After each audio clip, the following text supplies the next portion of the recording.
Hello po sa inyong lahat. Celebrity Chika Time po muna tayo at may inihanda po akong chika para sa inyo. Tara po't magchika na po tayo. Asia's multimedia star na si Alden Richards, kanyang pulang araw nasa trending list. Yes, mga maka-celebrity Chika Time, isang linggo na nga pong napapanood sa Netflix ang pulang araw. And take note, napaka-trending po ng mga ito. At yan, ichichika ko po sa inyo mga maka-celebrity Chika Time. And of course, bago po tayo dumako riyan, ay nais ko po munang batiin mga team bahay, team abroad at mga seniors natin dyan. Shout out po sa inyong lahat at happy Saturday po. Unang araw pa nga lamang po ng pulang araw sa Netflix sa kanilang episode 1 o world premiere, ay umabot na nga po ito sa number 1 trending list. Yes po, nangunguna po ang pulang araw. Ng ikalawang episode naman nga po or second day ay number 6 naman po ito.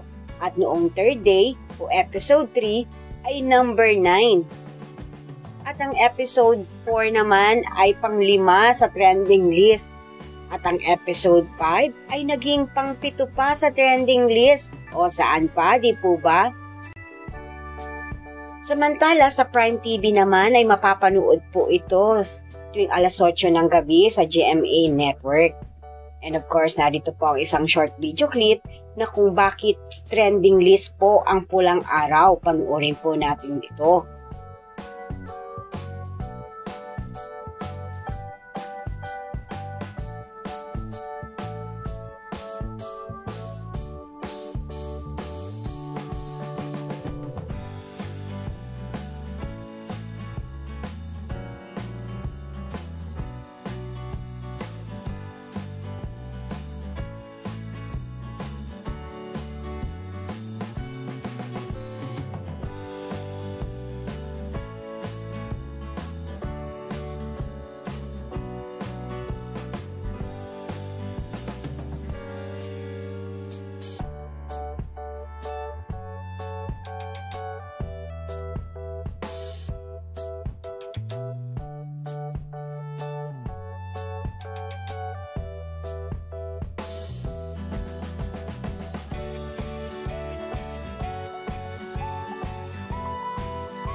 Yan po ang aking chika updates for today. Salamat po sa inyong panonood. Huwag po kalimutang mag-subscribe.